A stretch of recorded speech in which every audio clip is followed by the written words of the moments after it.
I'll call the meeting to order. We'll start with our pledge. Pledge allegiance to the flag of the United States of America and to the republic for which it stands, one nation, under God, indivisible, with liberty and justice for all. Thank you guys so much for coming, and thanks for service to our school. We'll get started. I need a motion to approve the agenda. I make a motion, we approve the agenda. Second. Okay, got a motion by Carla and seconded by Bo. All in favor? Motion carries 7-0. All right. Board reorganization.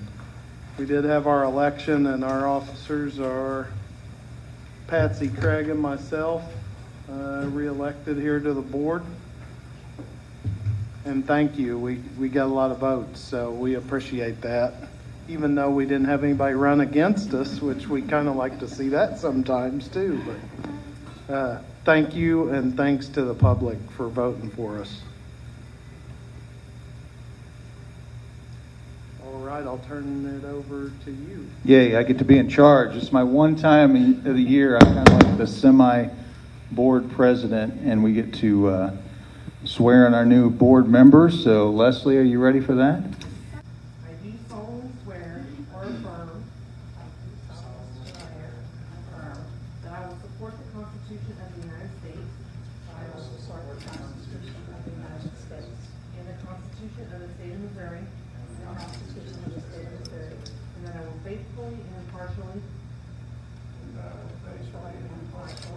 Discharge the duties of school director in and for the Tipton R6 School District.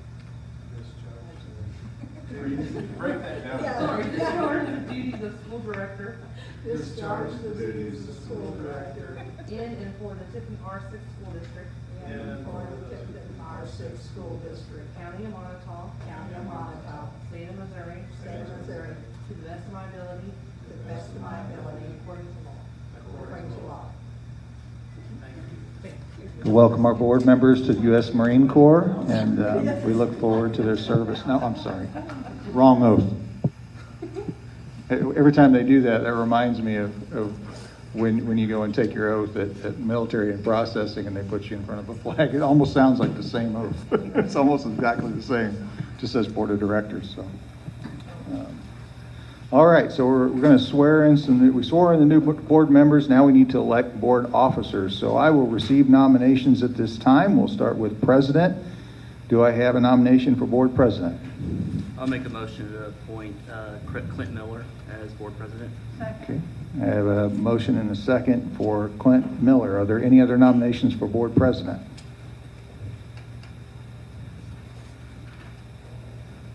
Seeing none, all those in favor of Clint Miller as the board president, say aye. Aye. All those Thank opposed, say you. nay. That's unanimous. I'm highly flattered, by the way. I don't Comes know with a how big I got salary here bonus. or why I'm here, but I'm doing the best service I can. Thank you. You're a great board and a great staff to work with. Appreciate it. We'll give you a free pass to all the games that you want to attend as well. I need nominations for board vice president. I nominate Craig Wolf. I have a nomination for Craig Wolf. Do I have a second? Second. I have a second. Any other nominations? Seeing none, all those in favor of Craig Wolf say aye. Aye. Opposed say nay. All right, moving on. Congratulations, Craig Wolf. Board secretary. I'll take nominations for our board secretary. I nominate Leslie Robbins. And Leslie Rummins. Do we have a second for Leslie? I'll second that. Got a second? All those in favor say aye. Aye. Opposed say nay. Very good. Passed unanimously. Board treasurer. Board treasurer. They have the biggest bank account on the board. No, not really. Do have a nomination for board treasurer? I nominate Lisa Bixler. Second that. Second for Lisa Bixler. All those in favor say aye. Aye. All those opposed say nay. And it's Lisa Bixler. Leslie, could you keep up with all that? I was going fast, sorry. I'm not your own paper. All right. I'm good. Okay, we have, now need to elect a delegate and an alternate for MSBA meetings. These happen throughout the year, and since COVID-19 has broken out, it's kind of difficult to figure out exactly when they're meeting in person or not, or on Zoom or some other way, but a lot of good updates there. We are a member of Missouri School Boards Association. Do I have a nomination, or let's just do this. I want to go with a volunteer and an alternate. Anybody volunteer to be the delegate or an alternate? I can do it again. Okay, Bo, you want to be the delegate? Do I have an alternate? Well, I'll tell you what, Bo, if you can't show up, then you get to conscript somebody. How about that? That work, Clint? Okay, so he'll call until he gets a taker. You will? Okay. You have it. Okay, Carla. You've been doing a great job. You are doing a great job. All right. So we've got Bo and we've got Carla for our delegate and alternate. And we need to just make a motion on that? Yeah, we make sorry. Do I have a motion to accept those nominations? I'll make a motion. Okay, motion to accept. Got a second? Second. All those in favor say aye. Aye. Opposed, say nay. So moved. All right. Consent agenda. Back to you. The gavel is passed back to you. Thank you. My control is over. All right, we'll move forward with our consent agenda. I need a motion to approve the consent agenda, or if you have any concerns about conflicts of interest, nepotism, or any other conflicts in this, or you would like to pull something out of the consent agenda to talk about, we can do that now, or I'll take a motion to approve the consent agenda. I make a motion we approve the consent agenda. Okay, we got a motion by Carla. Second. Seconded by Aaron Diggs, all in favor. Oh, before we move forward, I need to abstain from Midwest Computech bills. All in favor? Motion carries 6-0. All right, we're moving on. Presentation, Rhonda Bookout. Okay, I'm going to turn this over to Mr. Kohler, who has a few words about his retiree from his building, Miss Rhonda Bookout. Well, Mrs. Bookout, your days are numbered. Mrs. Bookout has put in 31 or 30 years in education. She started at, was it Latham, and then migrated to Tipton. How many years total? 6 years at Latham, so 24 at Tipton.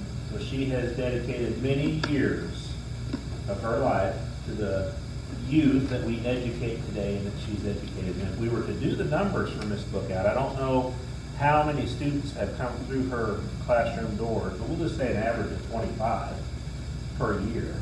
So I have my students' children. she has her students' children. She, Mrs. Bookout has been a very well-known fixture in our building and has done an excellent job educating for many, many years. We do hate to see her retire. We hope one day that our paths will cross again in this educational realm. I don't know if there's any kids in here. Is there anybody in here that went under Mrs. Bookout? Ms. Amanda, Vogelbill? student taught under me. Lamanda student taught, and so it's always great to see that when your kids come through and your grandkids. Oh, my. And That's why we're so. I'm sorry. nice. No, You're fine, you're No, I fine. couldn't do anything with her. So we don't blame you, is that right? Okay. Got it. Miss Bookout brings youthfulness into our building, and this summer has been quite a change for her during summer school. She's become a virtual teacher, which is a very different perspective of what we do on an everyday basis. Today she had her little video loaded up in her classroom with her with a hard hat and Pete the cat with a hard hat, and they were presenting to her group of kiddos. And so Mrs. Bookout has made education very rewarding for many years for kids. Rhonda, we appreciate your dedication and love for kids. and hopefully you'll stick around and still be a part of our educational world. I know Dr. Rob's going to present you here in just a little bit too, but we really do appreciate everything that Rhonda has put into her kids in her classroom, and it shows in her everyday work. We really appreciate you. Thank you.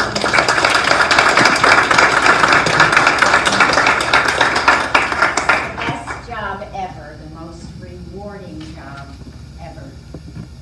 Thank you. Just like to say, some of the first classes, when I first came here in 2017, were the kindergarten classes that I stopped by. Some of you know my background is mostly high school and junior high.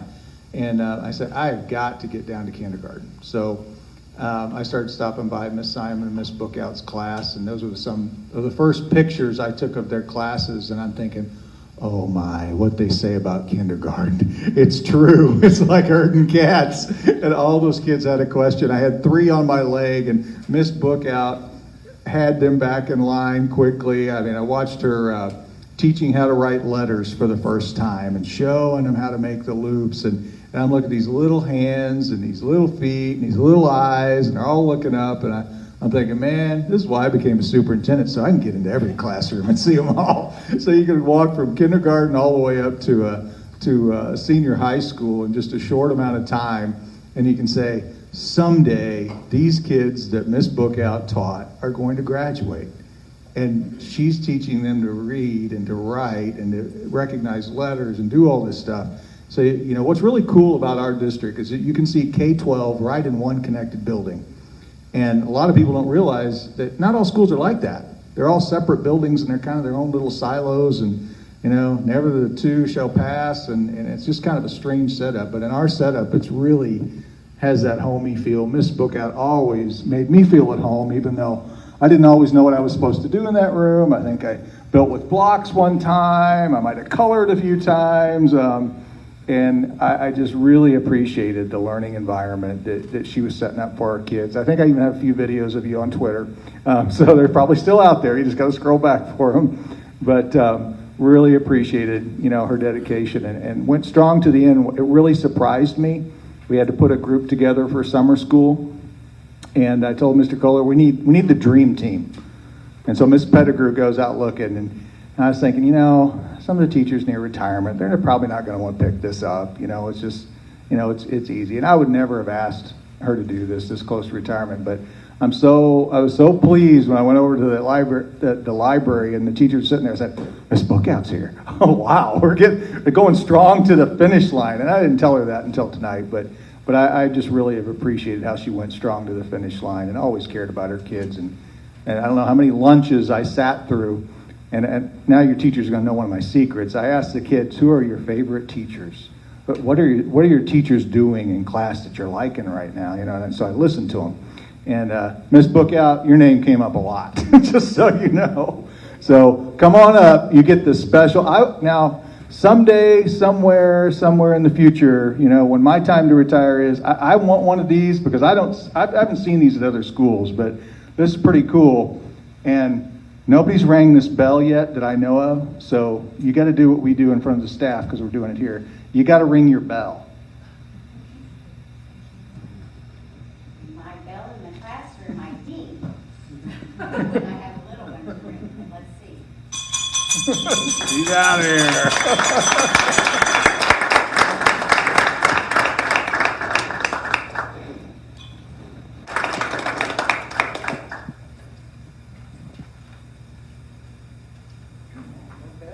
We have Miss Logan.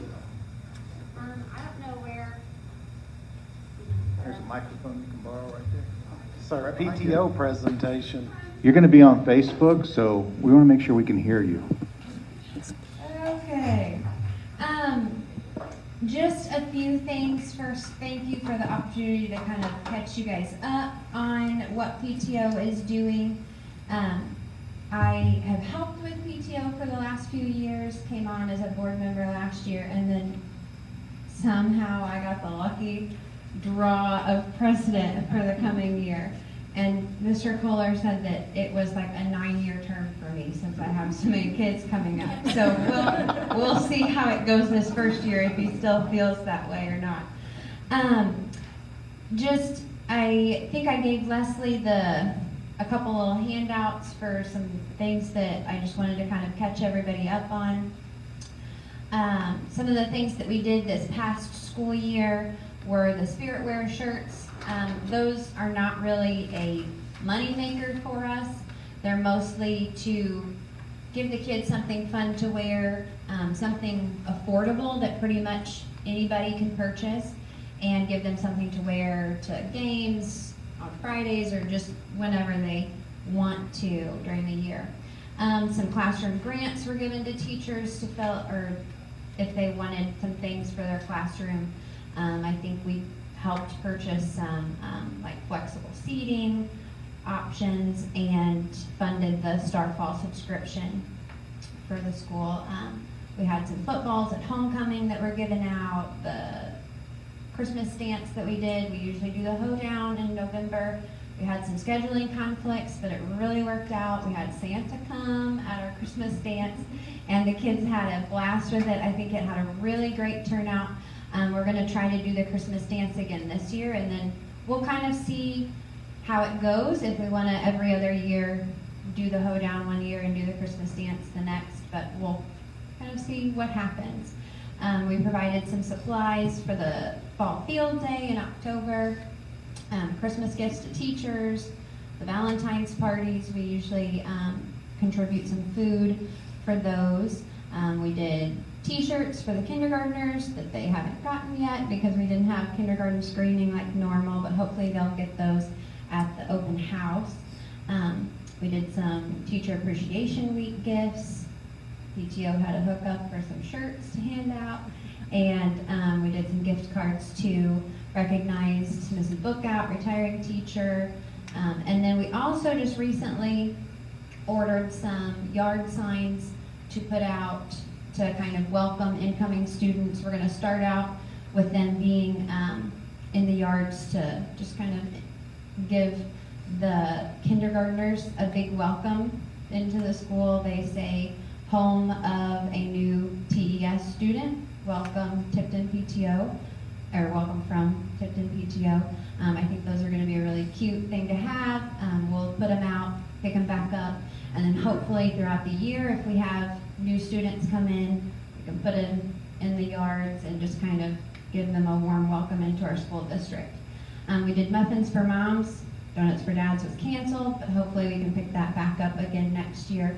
And then the sensory path was installed in that hallway, kind of where the gym, the elementary gym is, and the cafeteria. I think that the kids used it a lot. We installed it knowing that it was going to be taken back up over the summer because they were going to strip and re-wax.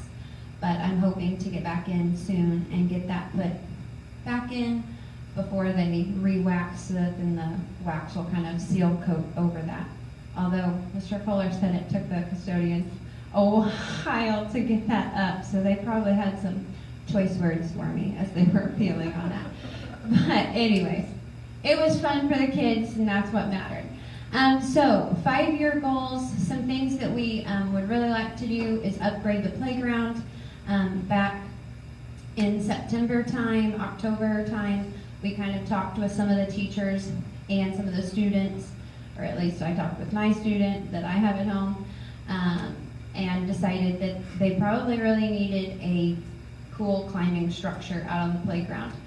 The thing with the structure itself was really in our budget of what we were wanting to spend. The mats were not.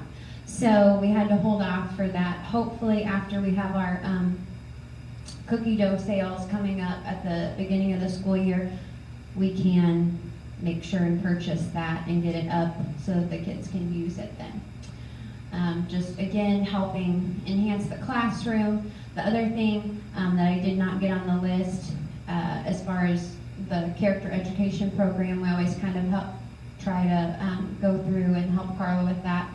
We did purchase the signs in the hallway, just kind of brighten it up, give it some more life in there, and not just everything all white.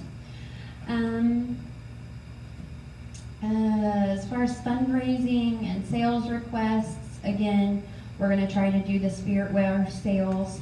The hoodies were a really good sale last year. We hadn't done hoodies in a while. We had just done the t-shirts for the last few years. So we brought hoodies back. They went over really well. We'll see if we want to do those again. We also talked about doing some reusable water bottles for the kids, since the water fountains are taken out and we have the water bottle filler fountains, whatever you want to call those. So we talked about maybe selling some of those and giving those as an option. We have cookie dough sales coming up. We always try and get that early enough in the year so that we can get those turned in and have them delivered and ready for pickup when we have parent-teacher conferences. The penny war sales, hopefully we can have a bake sale. We'll kind of see how things shake out with COVID and if that's an okay thing for us to do. But hopefully we'll be able to do that at the football game that coincides with the little cheerleaders. It's always good to have it on that night because then the parents are there, extra parents and extra grandparents that sometimes aren't always at a game, and we can sell a few extra things. And the box top wars, I do want to make a big push whenever we get back to school, hopefully to get some extra information out there for the parents so that they can turn in the box top, since they're not physically clipping them anymore and it's more of an online thing. I think that maybe we didn't have a great box top year this last year just because I think some parents just aren't aware of what to do right now, since there are some boxes that still have a clip and it's weird. Okay, I also listed on there the officers. I went on as president. Shauna Helms is the vice president. Secretary Trisha Scheidt, treasurer Tracy Carey, reporter Michelle Wilfong, and then Katie Kuhnkühler, Jeff Wilfong, and Katie Winger are also coming on as voting board members. And then just the last thing, just to run over just a few calendar dates. Some of them I forgot to change the year, so I am sorry for that. But we do have meetings in September, October, January, and March. I tried to, I'm president, and I guess I came in and changed a few things. I tried to change dates of the meetings to Tuesdays. We'll see how it works. I'm one of those people that I'm not afraid to try something new, and if it fails, we gave it a shot. And if it goes great, even better. So we're going to try to maybe do Tuesday nights, looking at a night that is really open and available for lots of parents to come and attend. Again, the bake sale will help with the elementary fall field day, not in 2018, in 2020, sorry. Muffins for Moms, October 27th is the right day, but obviously 2020 for that. And then the Christmas holiday dance, the Valentine's parties, and then the donuts for dads. So, any questions? All right, well, thank you again very much. Thanks.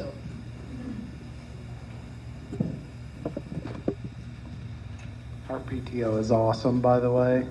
They do a lot for the school. Everybody already knows that, but thank you so much for helping us out and all the stuff you do. It's a lot. That's a busy president. Yes. All right, we'll move on to library service media report. I asked Tara Melton if she could use a little break. They're getting ready to move, and I just wanted to give her a break. And she did provide her written report there with circulation numbers that look really good pre-COVID-19. And she did a good job with her report there as usual. It's there for the board's review. But we do have the new library media specialist sitting in the audience today. Would you like to talk about what you're doing this summer, Ms. Lawson? Servicing kids. Yeah, just checking out books, getting circulation going even in the summer. So we were glad to have her coming in and making our library available, which I think is important. And I appreciate Ms. Lawson stepping right up. Glad to be there. All right, goes right into my report, I guess. Okay, my report's next. We had an election for board members, but we also had an issue on the bond, our bond issue, which was a $4 million no tax increase bond issue. Yes, it's really possible to extend our bond by about 10 years and pay the same taxes. We needed 4/7 vote to pass. We had 48.9% of the votes, so if you do a little bit of math on there, which sometimes I'm good at math, we needed about 39 votes based on how those votes came out. Didn't pass, and that's okay, because I think a lot of the feedback that I'm hearing and talking to people on the phone and emails and is, people just need more information.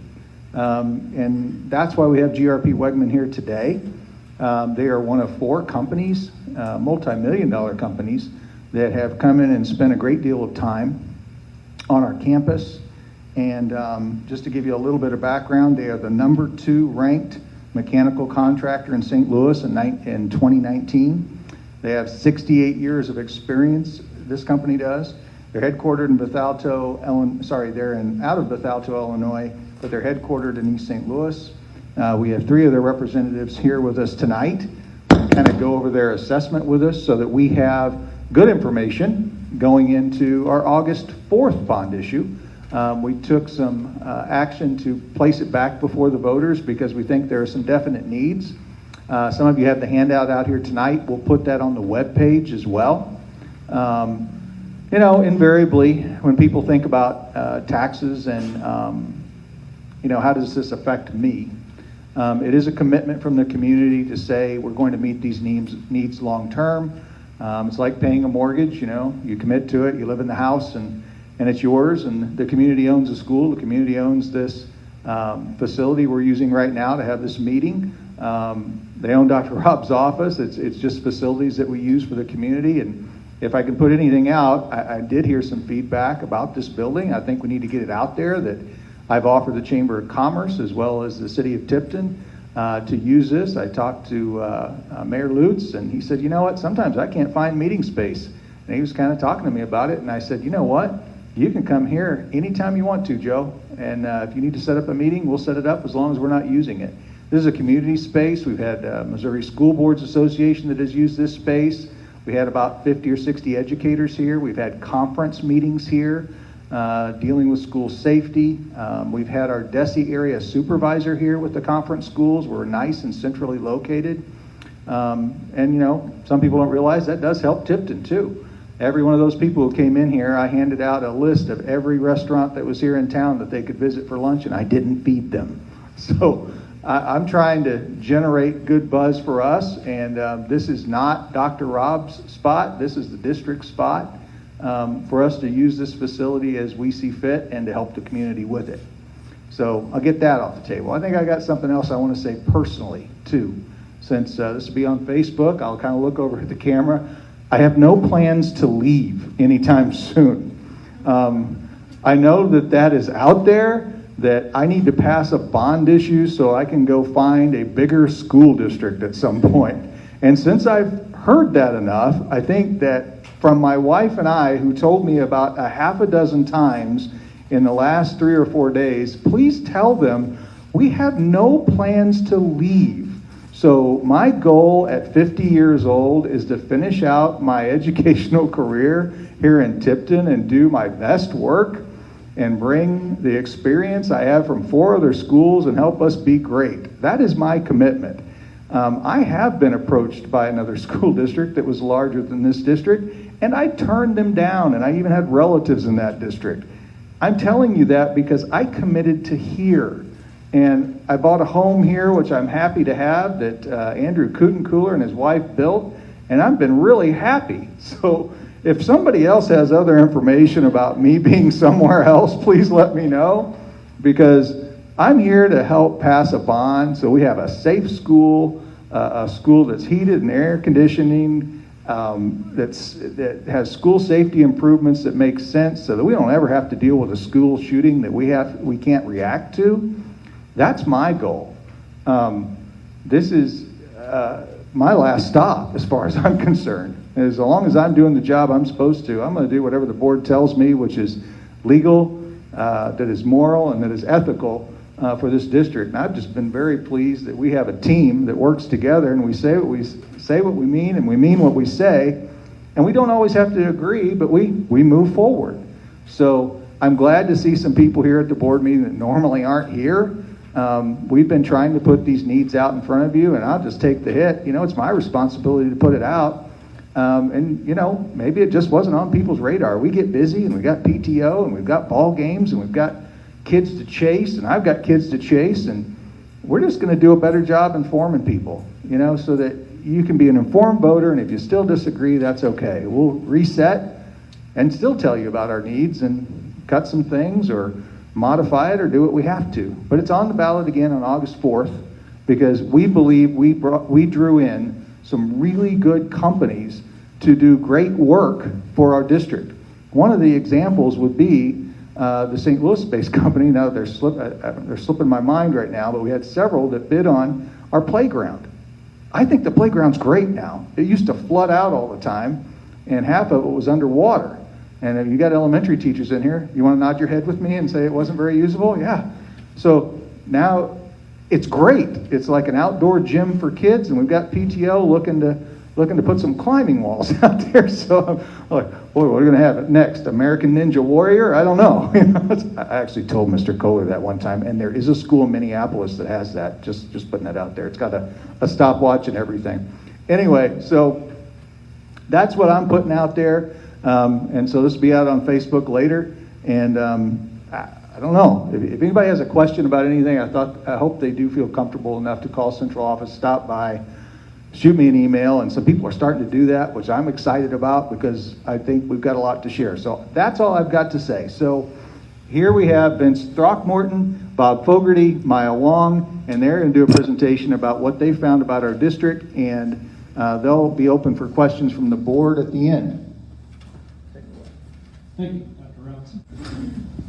Thank you all for having us here this evening, especially with all this COVID stuff going on. We're glad to come into a community that's not all freaked out. Where we come from, it's a little hectic.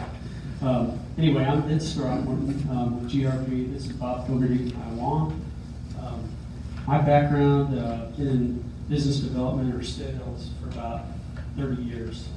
And a couple things that I always say when I do these presentations is that I was a manufacturer's rep in another life, and I represented probably my career over 100 companies. So I saw a lot of companies, dealt with a lot of company culture, and I spent probably about 70% of my time putting out fires instead of actually selling. Some of you that are in the business can understand it. Since I've been with GRP, I spend 99% of my time selling because I don't have fires to put out because these folks, as you'll see in the presentation as it comes forward, they do what we say we're going to do. They do it very, very well. If there's a mistake, it's usually taken care of before I ever hear about it. So go ahead and do the slide. Oh, I got the clicker here. You do the clicker. There we go. I breezed through these agendas, so this is just kind of what we're going to cover tonight. The big part of it here is what Bob and Maya are going to talk about, what we found in your district and in your needs. And we're going to ask questions, offer questions to the board at any time during the presentation. If you have a question, just ask. So as you can see, all of us in the company, we've got a lot of experience. The company's been around since 1952. It's a family-owned business. Currently, the grandson of the owner runs the company, and anybody here on the board or Terry could pick up the phone and talk to him as easy as he could talk to Bob or Maya or myself. I think it's important to realize that. You go ahead and hit the next one, Bob. Oh, one thing I will mention is that on our team, yeah, hit the next one. Talking about all this experience, I think the most important thing on this is that we have schools. We've only been doing this in Missouri since 2014, and we've already sold 24 different projects here in the state. I think that tells you a lot about GRP and our success rate. 20 customers that have done multiple phases with us over the years. So a lot of that, if we get into a district and do work, we get invited back to do a lot more typically. We hope that's the case here with Tipton. Another thing, we always use local contractors, and here in town, we've contracted, or if we get this project with Tipton, we're going to be working with Greg Backus from, I think it's GNR Construction on your roofing, Dale Knipp at Butzer Mechanical. We've already done quite a bit of work with them at other districts, and I don't know if you've reached out to some of our references to speak to them about that, but we value the contractors that are local, that you all know and trust. I think Andy Knipp from Meyer Electric is another one that we've used, and Stacy from All Systems going to handle some of the security for us. And you can go ahead and hit the next one. Okay. And one of the things that we did, I think, differently maybe than some of our competitors is I sat down with Terry, with Sam, with Dean, and we really looked at all the videos that you all had and really got a good idea of what your needs were. And the primary need was to replace all the HVAC, especially that Mammoth unit that's been just costing. And I was here 2 years ago, I believe, when Daniel Williams was superintendent, 3 years ago, maybe 4. And that unit was giving you trouble back then. So I was familiar with it. I know the control systems are antiquated. That's something that we looked at. The electric panels were the old Federal Pacifics, or there was a few of them within the district that need to be replaced. So we went step by step through all these things. We noticed that the lighting was not LED, it's old technology. 2 new secure entry vestibules for safety at the high school main entrance. The running track, that was something that was on the radar of the district, so we took a look at that. Card access system, and I think I picked it up on the video or the presentation of the deadbolt locks, that was for the classroom, so that teachers can, in a shooting situation, can lock these classrooms up quickly. And upgrading the restrooms and doing asphalt paving some of your gravel parking lots. So with that, I'm going to turn it over to Bob, and he's going to get into the real nitty-gritty and the meat and potatoes of exactly what we found, what we're going to do for you. Good evening. My name is Bob Fogarty. I'm the Vice President of the Performance Contracting Division for GRP Wegman. This chart up here I'm going to get to in a second, but it took a lot of effort to get to this point to make this chart. And our process included, like Vince indicated, talking with key stakeholders, the folks of the maintenance organization, and Sam and Dean to get a real understanding of where the pain is. We also talked with principals, and we ran into a couple teachers, and we got a view for a feeling of it. Do we know everything about your facilities? No. But do we have a really good grasp of a direction of the needs? Yes, I think we do.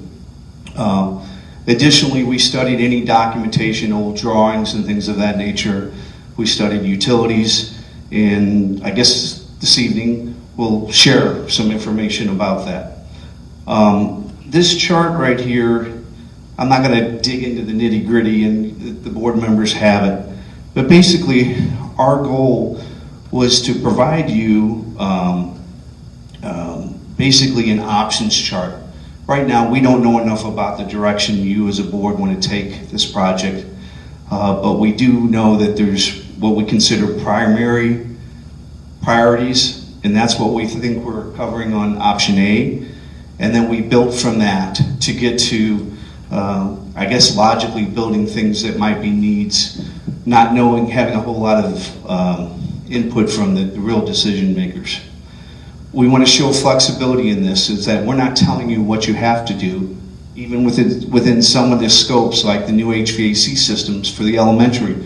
We've given you multiple options in that area, and what our goal is to give you the information so you can make good, well-based decisions on a direction to go as an organization.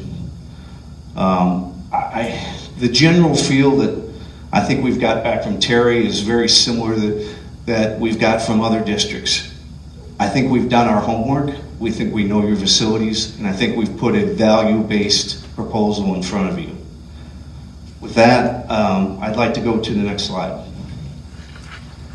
Without a doubt, it's been made very clear to us that HVAC is one of the biggest needs that you have, and we would undoubtedly agree with you. So we're on the same page there. So what I want to do is systematically kind of talk through the building and the different systems, and we're grouping the buildings based on or similar type HVAC systems. So the original high school section and the most newest section, the 2006 area that's built in between the elementary and the high school, they have similar systems, and they're basically packaged rooftop units that provide heating and cooling to the individual spaces. Now, some key points behind that is some of these units are oversized. Some of the areas have too many units serving them, and that can lead to humidity and control issues. And based on our interviews with some of the occupants and people that have taught in those areas, we know that those problems exist, and we think we have solutions for them. One of the other things that became evident to us is that right now there's a heightened awareness about indoor air quality. You know, what we as a nation has went through for the last several months is it's going to change how people are operating their buildings. There's a point there that indicates that right now your classrooms are not being ventilated properly. And I want to dive into that a little bit more. Most schools, to save energy, run these type systems in an automatic mode, which cycles the fan on and off, and the fan only runs when heating or cooling are occurring. That's exactly how most of us run our homes. It's the most efficient way. The problem is if the fan is not running, there's no way to introduce outside air. By code, and the right way to do it is to run the fan anytime the space is occupied.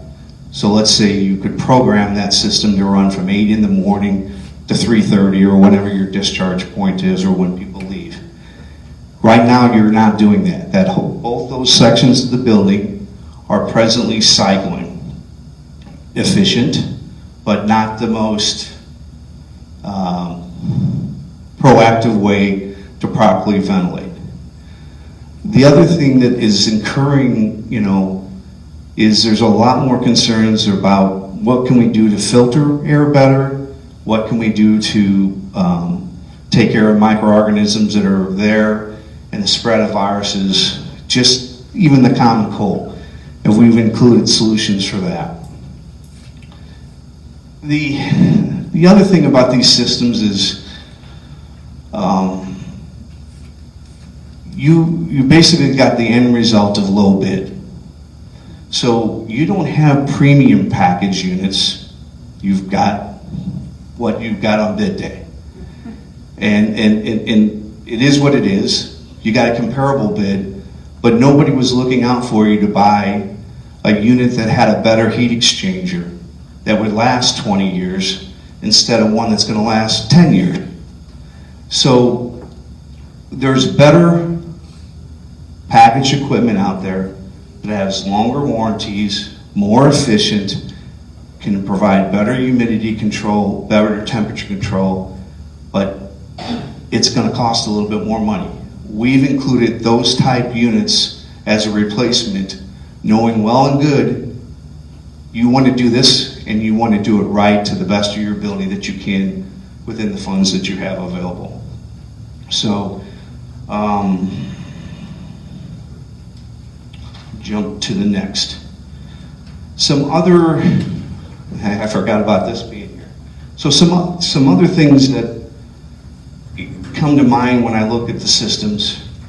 The 1956 section has the same rooftop units as the 2006, but a main difference is the distribution system. The picture there is what is referred to as a concentric diffuser. That diffuser pushes air out around the perimeter and it brings air back in the middle. And they're very noisy systems, so that's a negative to the education when they run. And that's another probably reason why they're in auto mode.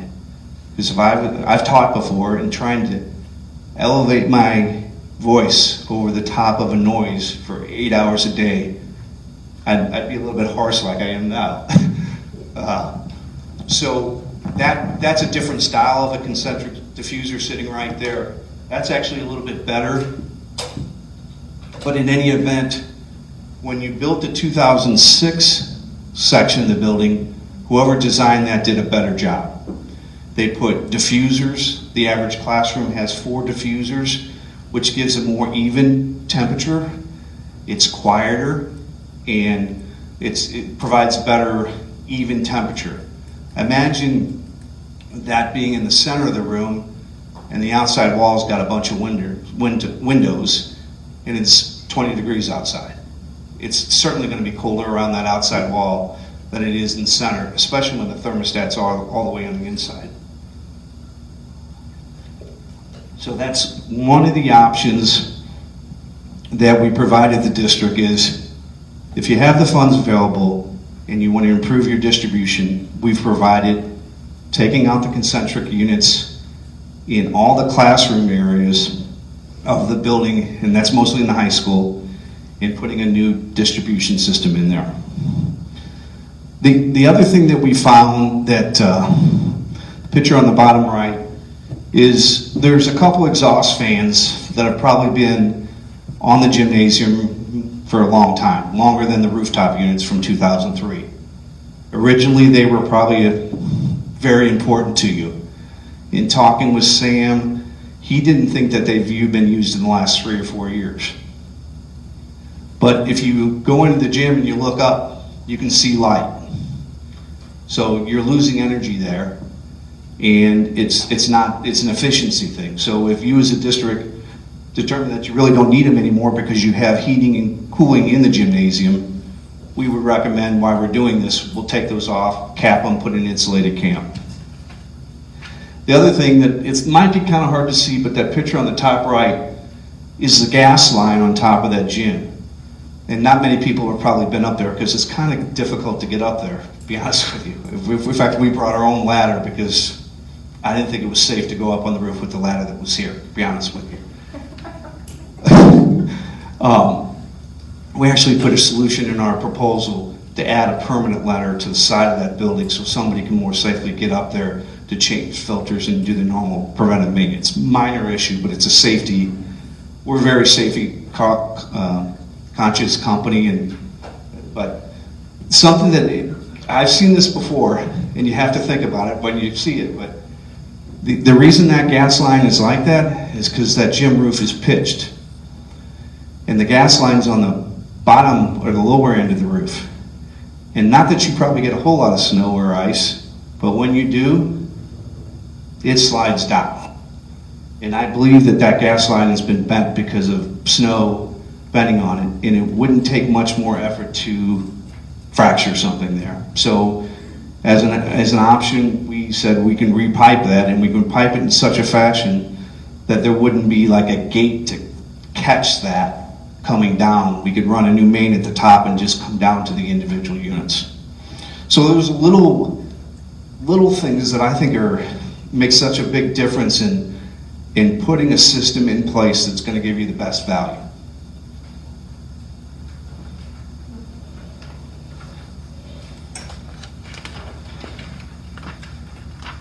I don't even know where to start here. That's the biggest paperweight I ever saw. Let's start there. I think I told Terry after the first time I saw it, and I saw the original design drawings of the elementary, that this is one of the top 10 worst designs I've ever seen. And that, I've seen a lot of systems. I've probably been in over 1,000 schools in my career. First issue, and you guys have obviously experienced pain with this, a single point of failure and you're out of school. It doesn't take much for one little component on that mammoth unit to cause grief for you, and you can't even condition any of it. The second is the inherent lack of design control that was built into the original. There's really only 8 zones of control for the whole elementary building. And everybody else is just kind of a slave. Well, somebody's calling for cooling, everybody's getting cooling in that area. It's, like I said, top 10 worst designs. Even if everything was working perfect, the ductwork in the building was undersized. If you had a capacity day on a 95-degree day, I don't know how you could cool that building. There's not enough ductwork to move the air in the building to do it properly. Generally speaking, it's a very inefficient system. And to me, this is one of the things that I've worked in a maintenance organization, and I think it's incredible. Somebody that could install that in a community such as Tipton, a rural community, who's going to maintain that? What's the likelihood the custodian can even change the filters on that thing, much less know how to diagnose a problem on the chiller side and that? So it's just a misapplication all the way around in my experience. So guess what? We've got some solutions for you.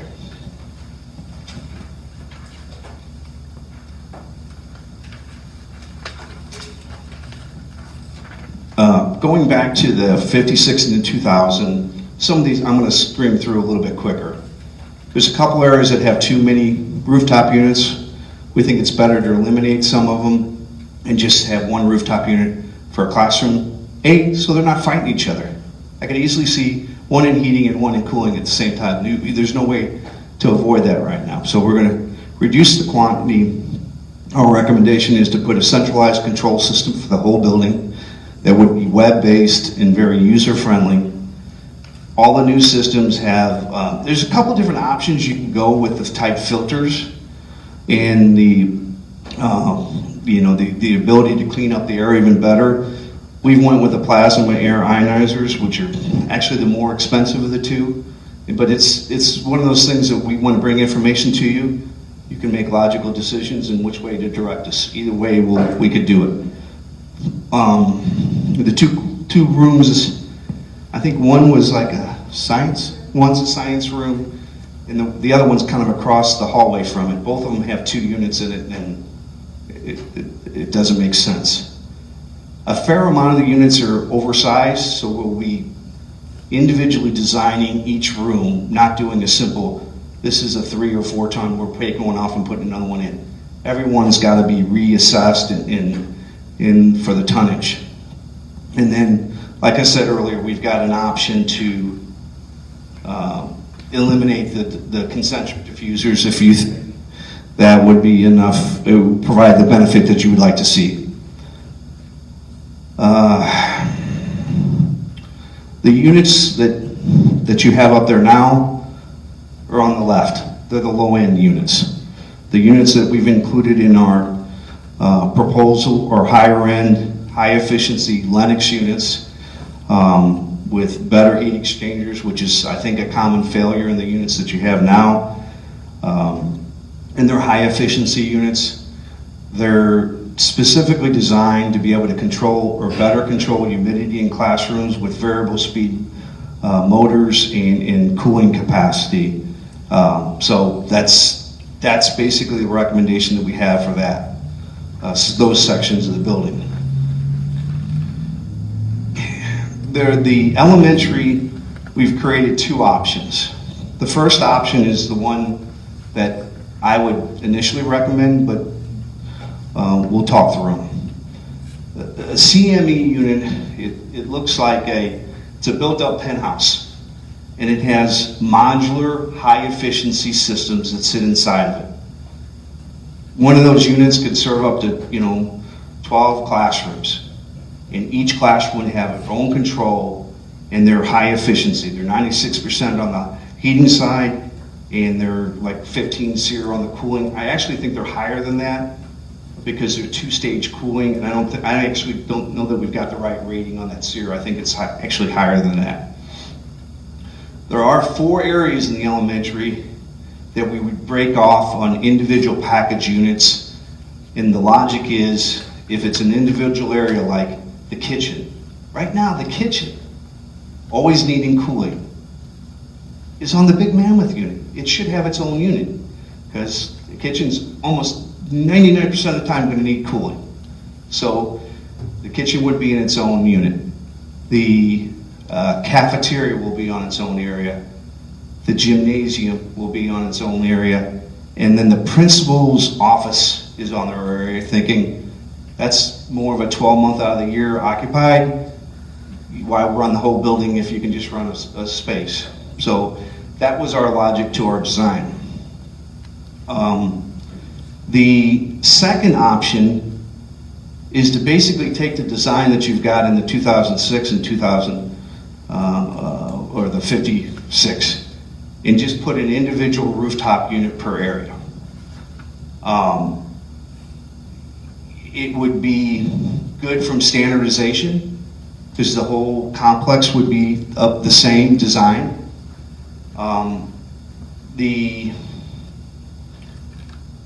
So there's pluses and minuses with every system. If you just compare the two here, we could do the whole elementary with 7 units and provide good control, or you could do it with 28.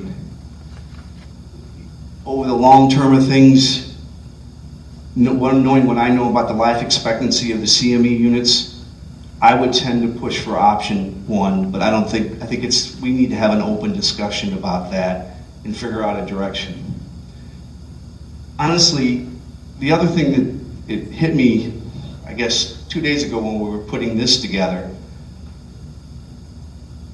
when we first looked at this and we had an idea of what the budget could be or what was palatable potentially for you, I thought that we were going to be closer to hitting your limit than we were. Now that I know what I do, I think it might merit going back to the 2006 and the 56 and saying, if you're interested in looking at it in the CME version, we could look at that in that design also, so it could be standard. You could have CMEs across the building too.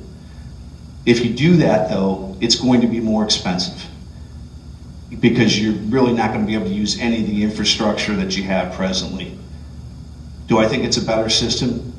Potentially, based on more discussions with you folks. Lots of HVAC stuff there. We're about ready to switch gears out of HVAC. Does the board have any questions relative to that? Yes, sir. Yeah, so do we have, I know we have some reseeding of the roof built into options B and C, but as we replace units, do we have roofing repairs calculated? Yes, sir. It's inclusive of that number.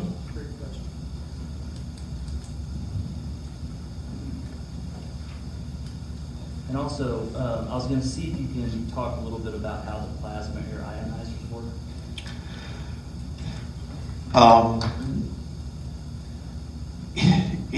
So, how do I phrase it? I took to think about this. So imagine someplace inside any one of those units, doesn't matter which option you pick, they can be installed in. Imagine a grow light being put in there at the top of the unit and shooting down within the airstream. And what it does is it puts a charge, and you do this before the filter section, it puts a charge on the air going through the unit, and it makes it so that it attaches to the filter system better. It's about it's so hard to take, but we can get you more literature on that. But it basically provides a means to capture things that wouldn't normally be captured with a normal filter system and take care of them.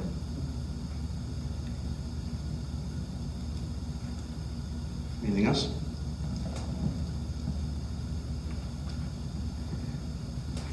Hi, my name is Maya Wong. I'm a solution development engineer for GRP, and I've been the one that's been here at your facilities a couple times, walking with Sam and Dean and really digging into your buildings and understanding the needs of your building.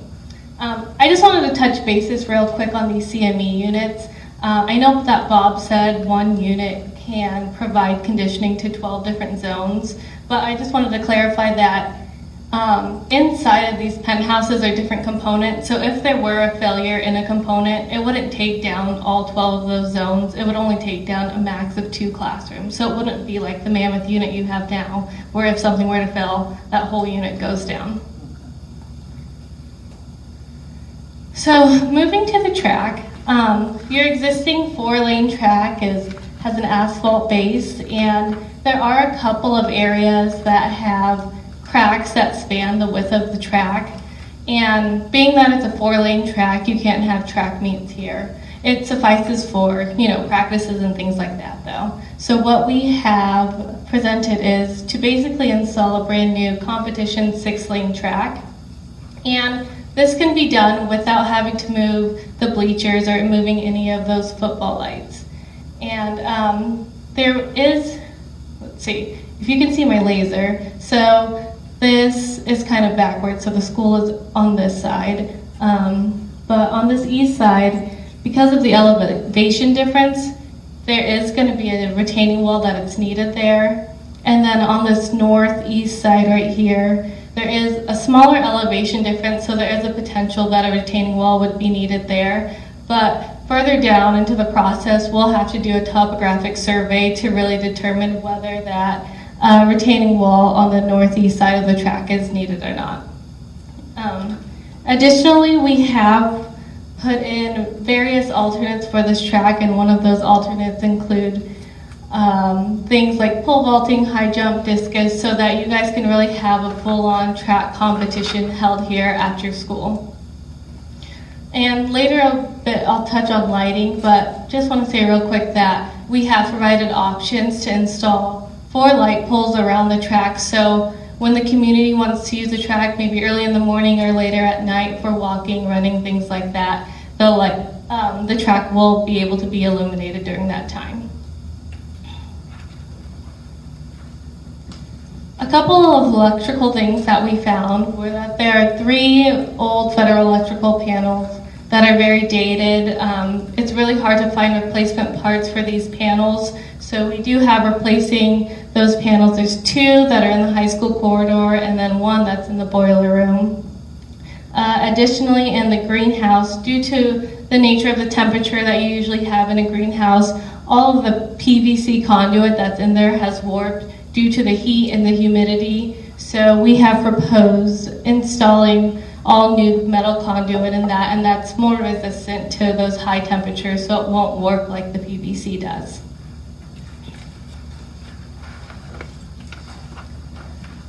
So getting into your lighting, a majority of the lighting inside of the school has already been upgraded to LED. There are a few places such as the elementary cafeteria, the gym, and the VOAG that has not been updated to LED, so we have replacing all of those lights with new LED fixtures. Additionally, on the outside of your school, most of those, I would say 85% of them are not LED, so we would upgrade all of those additionally. On the west side of the high school, there are no lights currently that are actually on the school. There are a couple of light poles that I'm not sure if they belong to the school or to the city, but either way they're very dim. So what we have proposed is installing 6 new wall pack light fixtures on that side of the school to increase safety and security. And like I said, for the track, we have proposed installing new lights there and also at the student parking lot because there aren't any lights in that area as well, so that would just enhance the security around the school. Relative to that, if it makes a lot of sense to us that if you're going to do something with the parking lot and the track, it's sometime you do them together. There's a lot of synergies between those specific areas, whether it's lighting or the asphalt or grades and just the engineering that goes to it. Just thought I'd mention that. Okay, so moving on to some more security issues. One thing that we've talked to the district about is installing a new secure vestibule at the high school main entrance. So currently, there's just these 2 sets of double doors that are remained locked during school time, and there's an A phone outside, so if someone comes in, they can be buzzed in. The issue with that is that if a guest is buzzed in, they're technically supposed to go to the secretary's office, but if for some reason they decide not to, they have full access to the school. So what we have provided is installing a new set of double doors so we can kind of create a secure vestibule right here. So that would require us to relocate these library doors to be outside of that secure vestibule. Additionally, we would install a new window that you can talk to the guests between the secretary's office and that secure vestibule. So if someone were to come in, these exterior doors can be left unlocked or they can be locked. They would be let in. All of these doors would remain locked, so they're kind of in a holding area. That window allows the secretary to ID the guests, check them in, and once they're comfortable with letting them into the school, they can either let them through this set of double doors or let them through their own office door. And then in talking to the high school principal, this is kind of the preliminary design that we understand that they would like to reconfigure the high school office. So it would basically be demoing this door and filling that in, relocating that door to this area, and then installing a new wall right here to create another office. And kind of a similar thing on the west side of the school, there's where the bus drops off. We would install a new set of interior double doors to create another secure vestibule similar to the front main entrance of the school. And if the district wishes to, they can even install a new A phone there so that the secretary could have access to buzz someone in if they were to need to come through this west entrance. So another need that we understand the district has is installing a new ADA ramp at the elementary school. So now I think if someone that has accessibility needs, they have to go all the way around to the high school main entrance if they need to enter the elementary school. So what we have proposed is basically having a ramp coming down from the existing sidewalk down to the main entrance, and there is a need for a switchback there due to the elevation difference between the existing sidewalk and the main entrance, but that would allow people who need to come in through the elementary school to have that ADA entrance there. Okay.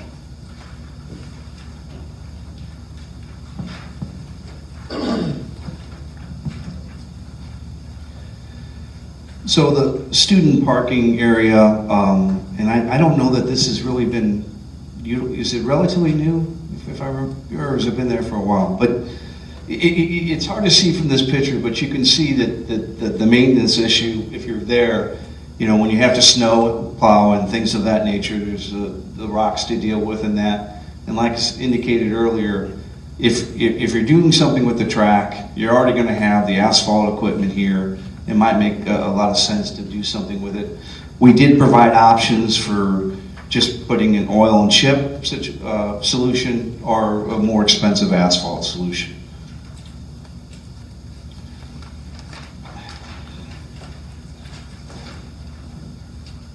Energy savings. To understand energy savings, you have to understand where you're at. Quite honestly, we're a little confused at where you're at, cost-wise.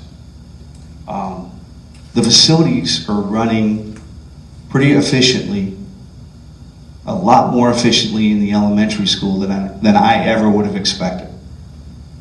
Based on the equipment and the design, I would have expected the elementary slash junior high, and it says junior high, but that's you might not call it. It's the elementary in the 2006 edition are on the same electric meter and the same gas meter. After serving the building, I would have thought that would have been running $1.25 or to $1.50. It's running a lot lower than that. We've been working with the utility company trying to track down if we've got all the proper information. We don't know the answer. About a week and a half ago, we came down and we installed data loggers in the building to try to better understand how the building is operating, to correlate to why it's running as efficient. This is not a bad thing. It's just something based on my 30 years of experience tells me there's something wrong with the elementary. The high school makes sense to me. It should have always been lower. You're running the fans only part of the time. 73 cents, very logical, makes sense to us. So for me to tell you that you're going to save 15 or 20% on your utility bills, that would just be, you can't do it because we don't understand enough about the building, and our goal is to be distinct or know that without any question. We don't know that right now, and we're trying to collect additional information. Generally speaking, without a doubt, doing LED lighting is going to save you money. Putting more efficient rooftop units on your building are going to save you energy. If the district chooses to ventilate the building differently, for instance, in the 2006 and the 56, by running the fans all the time, that logically is going to increase energy usage for that particular mode of operation. What we have to understand is a little bit more about the utilities, but we have to understand what your direction is to us of how you want to operate the building. Because in the end, it's your building, you're going to decide how you operate it. As this process goes on, we'll get all that information and we'll be able to tell you what to expect from utilities. We just picked up the data loggers today. I don't know if I said that. So we have to bring those back to our office to analyze those. So it's kind of really the starting of the process.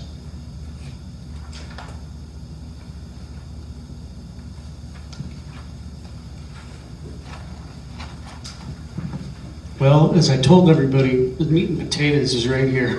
When they did the hard work. A couple things that I wanted to clarify. Bob was talking about the air distribution system at the old high school, the 56 section.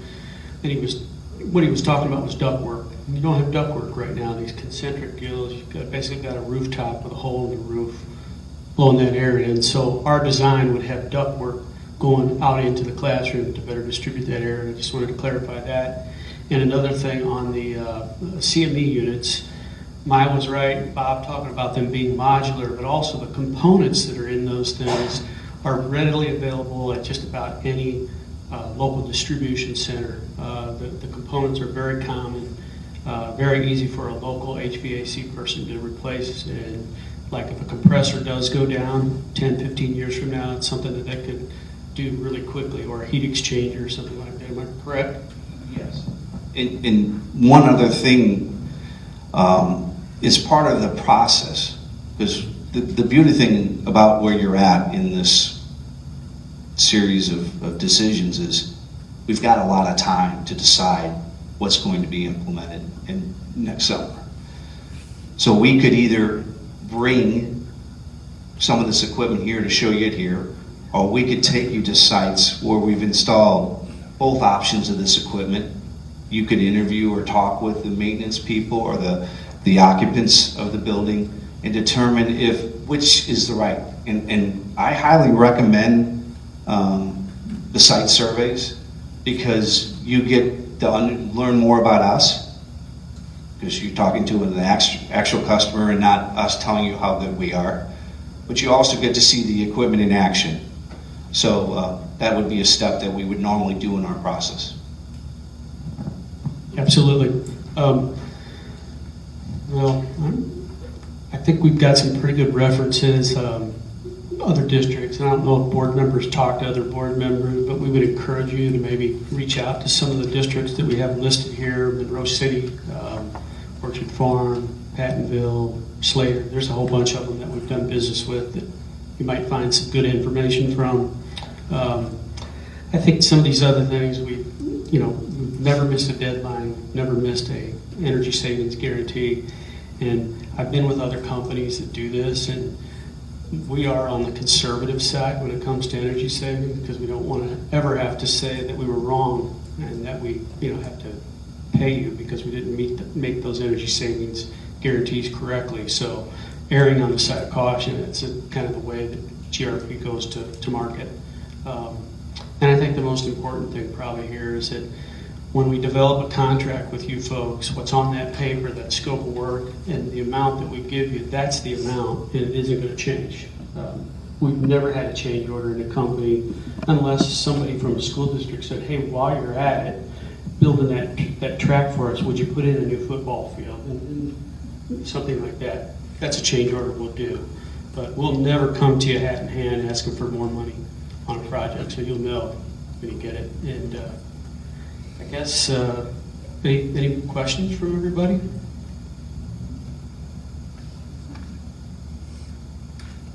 You kind of touched on the remodeling the bathrooms. Yes, sir. Do you have a rough estimate on what that would cost? So, in our write-up of our technical write-up, we didn't hear about the restrooms or figure out that there was an issue with the restrooms at the lobby of the gymnasium. We've since went and visited there, and there's a couple things there that can really impact the cost. And one of them is a word that begins with A, and it's asbestos. So trying to put a ballpark out there, it's kind of hard to know, because I suspected there's asbestos there. It looks like it, but until we verify that can, that's a big variable that could happen there. The piping is unique in that 1 second you've got steel pipe, and just 10 feet away you got copper. And yet it all looks to be 1956. That's not normal. So, and a lot of it has insulation over it. So you don't know to what extent. If it was steel pipe or galvanized steel pipe, I wouldn't redo the restroom without replacing that, because I would be doing you a disservice. I'm 90% sure that the sanitary line that's in the slab below those urinals that are no longer code because of how they're installed, that line all needs to be replaced. And it probably needs to be replaced to out the building. I don't have documentations that tell me where that line goes to. We'd have to figure out those things.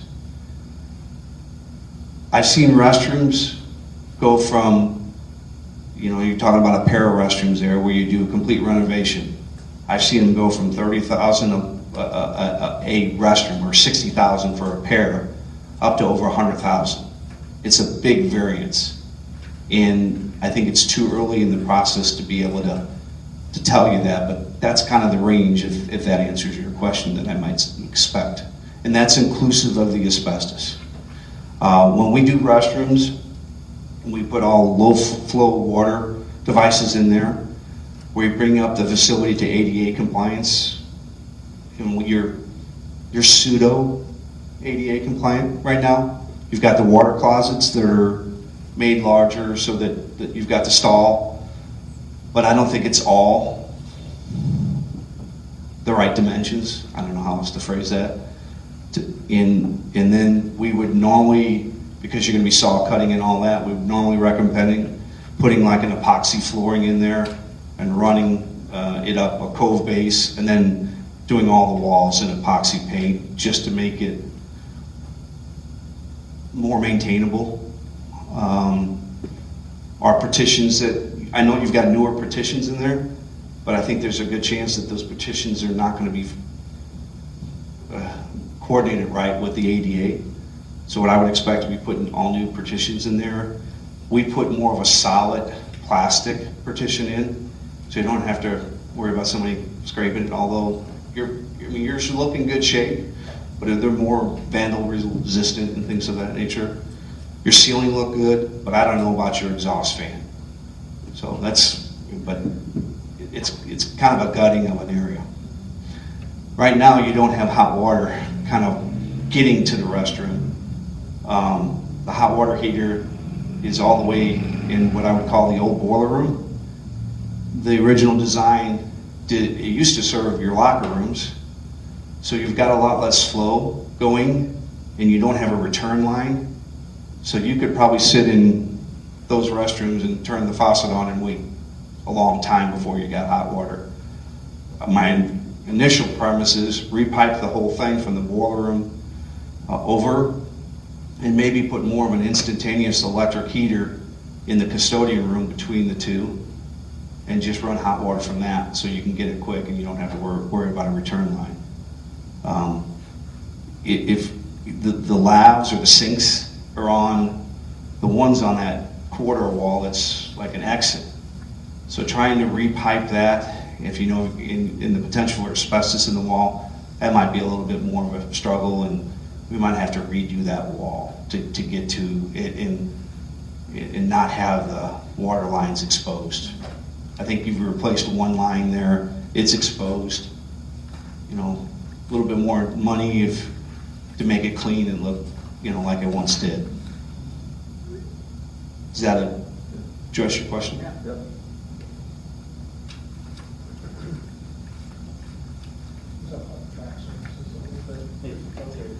Before we get on, so in order to really kind of get an estimate for that, are you gonna have to do, I assume some testing for asbestos and maybe some tear out? Yeah. Assess this line? So all the other scopes that we're doing, we weren't going to be affecting asbestos. So I didn't even ask the district if they have a consultant.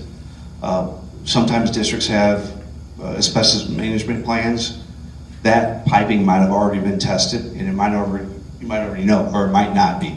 In any event, it would need to be tested so we can understand the direction for it. And then if it was asbestos containing, it's of no hazard to anybody right now, but a worker can't go in there and disturb it for that. So I don't want to cast like it's scary. Most of the pipe is either boiler room or in between the plumbing chase or in the wall, so you can't even get access to it. So you would start there, you would assess if it is, and then you create a plan, and you'd have to get it would have to be abated beforehand. And that would be an inclusive of that range of costs that I indicated.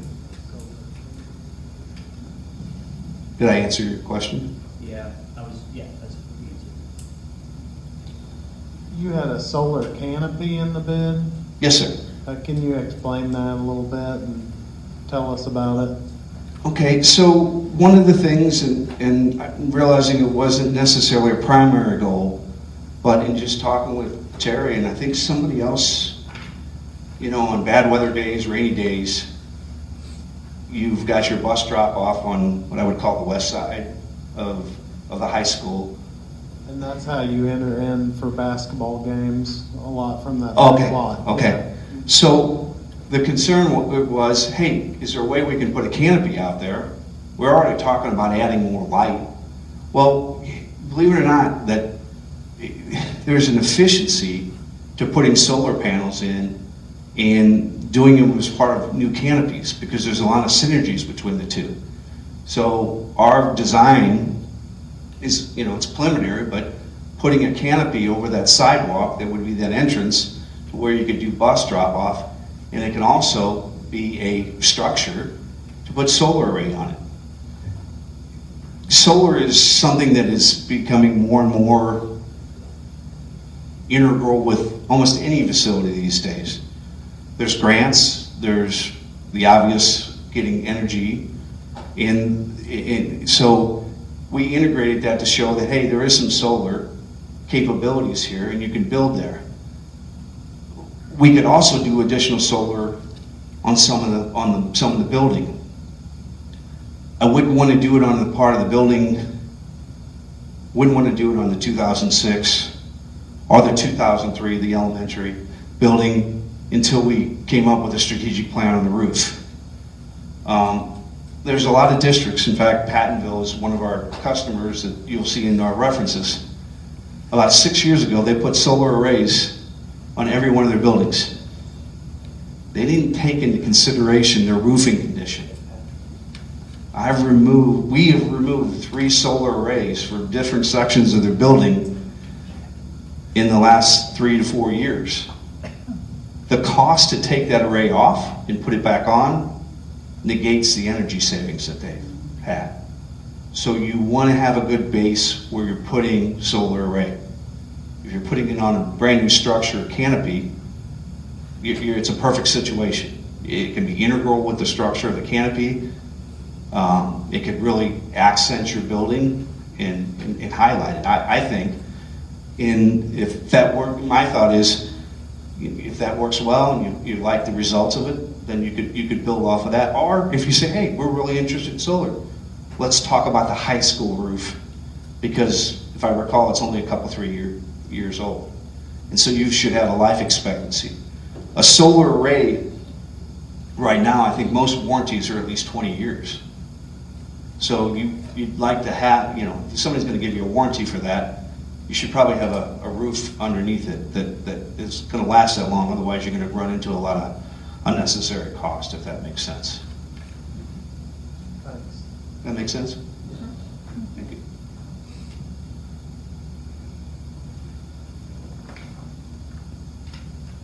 A little bit about the surface of the track that you were proposing. You had 2 different types there.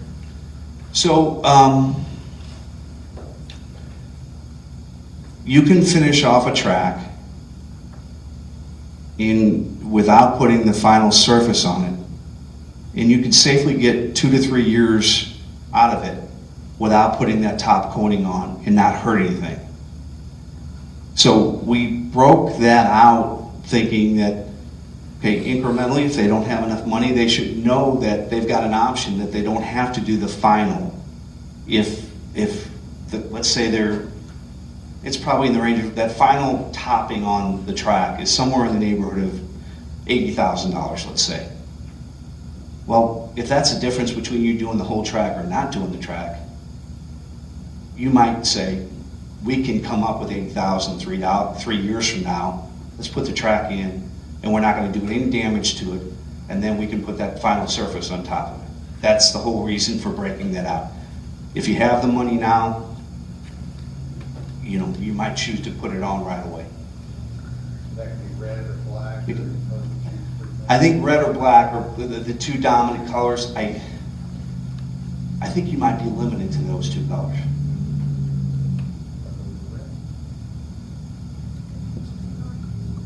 What's the benefit of the top coat? It provides the UV coating protection to make the base below it last, the full extent of its life. So, depending on the use of a track, just like almost anything else, the use of a turf field, a lot of it has to do with how much it's utilized. But in that arrangement where we just talked about, you should be able to get 10 years out of that track before you have to do just the top layer to redo that. But the asphalt and the base below it should be last a long time. So that's what it is. It's protection for the layers below it. Any other questions? Well, thanks for providing a thorough bid for us and giving us 3 different options how to grow into the bond. We appreciate everything. Thanks. It's Bob Maya. We appreciate it a lot. And you guys have a safe trip back. We're going to cut you loose and not make you sit through another hour of the board meeting. So they've got a long trip back. So we thank you guys tonight a lot. And we'll be talking. Thanks for the opportunity. Thank you. All right, we'll move on to administrative reports. Questions for our administrators?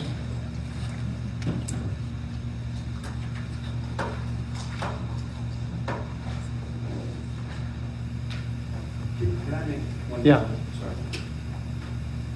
This is a NyQuil book, very big. A lot of the stuff that we cover tonight is in a tab. It's called Executive summary. Economic impact. There you go.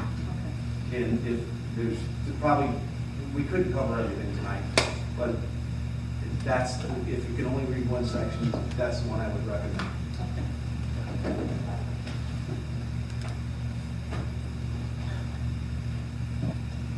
And that is available to the public if anybody wants to come look at it.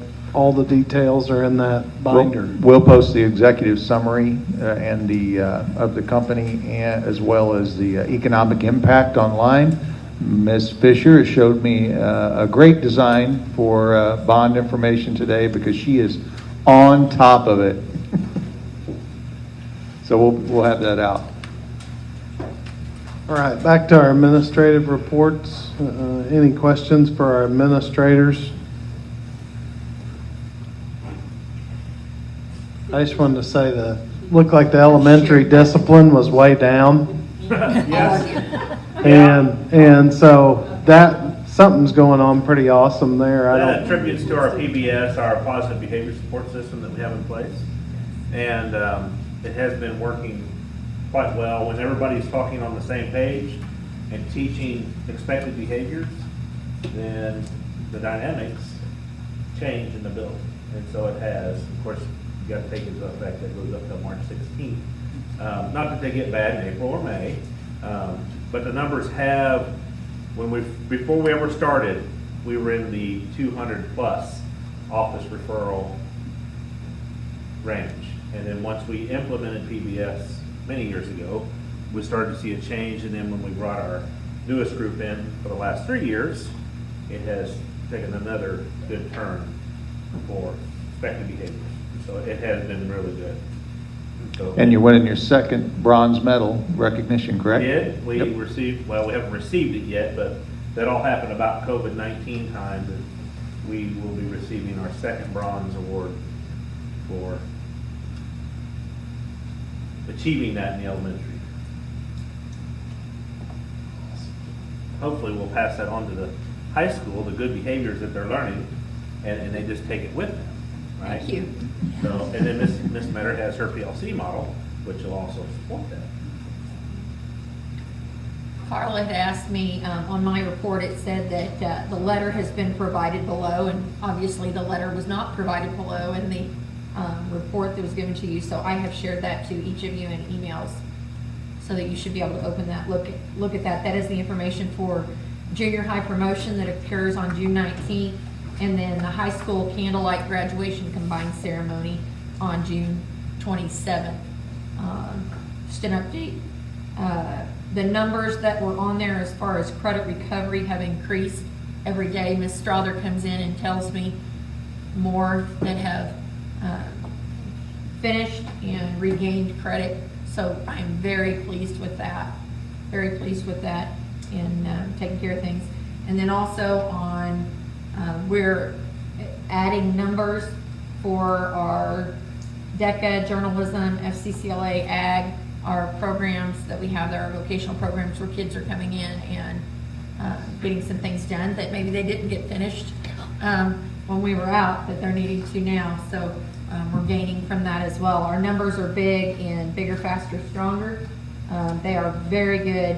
Legends Never Die with art and science is awesome. And the cadet teaching, they are helping out throughout the building, and our side and the A+ is all working. So it's we've got it going. Thank you. Other questions?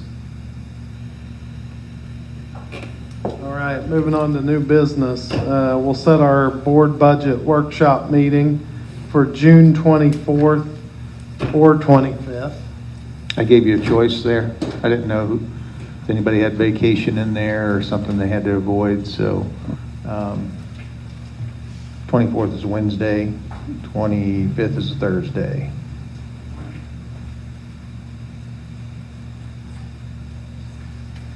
Just need a motion for one day or the other, or just?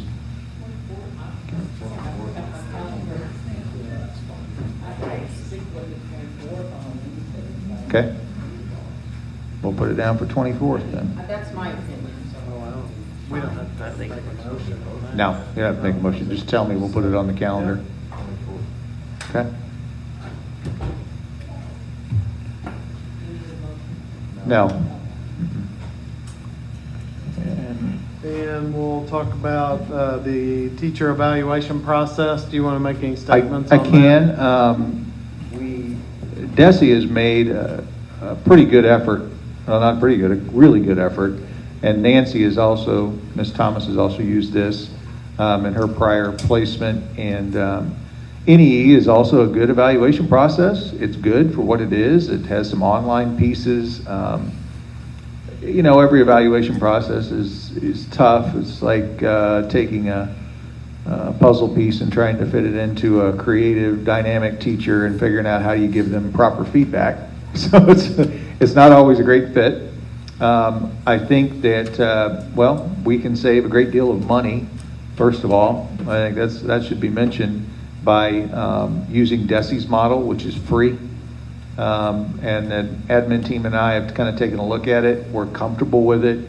I think it'd be a professional development that administrators and teachers take on together, so that we do what teacher evaluation is meant to do, which is to help people grow and to encourage them and help them be great teachers and ensure they have exactly what they need to teach and the training that they need. So I'm confident that our DESE, the DESE model, it's one of the approved state models, it will be great for us and we can use it effectively. And I know the administrative team is committed to ensuring that model is implemented in collaboration with teachers, not powering over them and looking for ways to play gotcha all the time.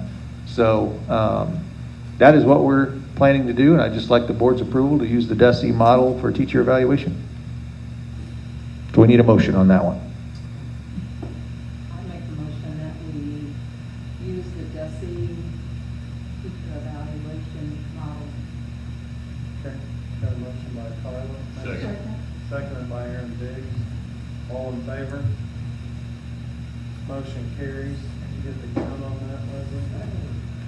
Okay. All right. We'll move to approve or discuss the approval of the resolution to transfer money from Fund 1 to Fund 4. And folks, if you have any questions about our budget and what we're doing, it's all available, and you can look through it at any point. We'll need a motion to move or transfer funds from that Fund 1 to Fund 4, not to exceed 7%. And that's a yearly transfer. We do that every year. It's part of our budget planning process. We get to the end of the year and see what the state has done. Sometimes we do not get up to 7% because I try to make sure that we're keeping enough in Fund 1. I think we were a little less than that last year, around 5%, if I remember right. Lisa and I kind of run some figures. And it's done just before she closes the book and turns it all into DESE, and then we kind of get into the audit process. And so it's not anything illegal, immoral, unethical. It is common practice. Can you explain to everyone what Fund 1 is? Fund 1 is our operating budget, and when we set aside some of our operating budget, you can do it by law up to 7%, which equals somewhere in the neighborhood of $100,000 to $150,000 per year to meet facilities needs. So that could be things over $1,000, things that are going to last for a while. That could be a new roof. That could be a new heat exchanger on. We bought for example, here's an example. When we fixed the Mammoth air conditioner, we spent over $30,000 doing that one year. That's where that came from. So we're transferring that money over so that we ensure that we have it there in Fund 4 so we can spend it on a project, a capital project.